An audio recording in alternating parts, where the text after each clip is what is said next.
നീ എന്റെ മാറ്റിനെ നീ കഴിക്കില്ല. ഞാൻ വാ. എങ്ങോട്ടാ മോനെ പോണേ? അച്ഛാ ഞങ്ങളെ വരാൻ കാത്തിക്കണം. ഞങ്ങൾ സിനിമയ്ക്ക് പോവാണ്. നിങ്ങൾ ചോറിന് വേഗം കിടന്നോളൂ എഡിറ്റോ. ഏതാ മോനെ സിനിമ? അച്ഛനോടി വരണോ? ആ നിങ്ങൾക്ക് ആ എ സിയിൽ വന്നിരുന്നിട്ട് സുഖമല്ല ഉണ്ടാവേ. നിങ്ങൾ വിളിക്കാൻ നോക്കി. ഞങ്ങൾ പോയി വരാം. ഞാൻ പാടി.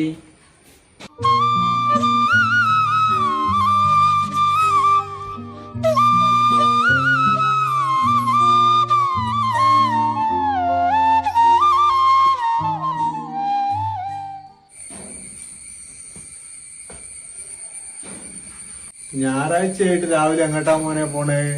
ആ അച്ഛാ ഞങ്ങൾ ഒളവണ്ണയിലൊരു കല്യാണം ഉണ്ട്. ഞങ്ങൾ പോയിട്ട് വരാട്ടോ. ആ ശാന്തന്റെ മോളെ കല്യാണല്ലേ മോനെ? അച്ഛനോട് നിർബന്ധമായിട്ട് വരാൻ പറഞ്ഞേ.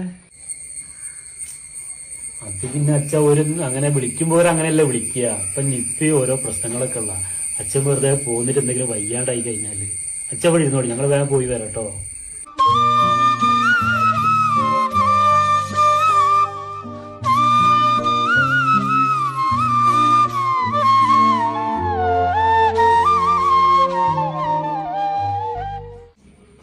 എടി 3 ദിവസത്തേക്കുള്ള ഡ്രസ് എടുത്തച്ചാ അച്ഛാ ഞങ്ങൾ 3-4 ദിവസം ഇവിടെ ഉണ്ടാവില്ല കേട്ടോ.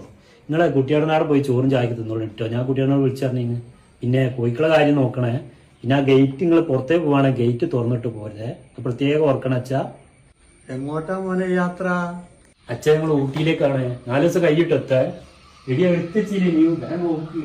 ഊട്ടി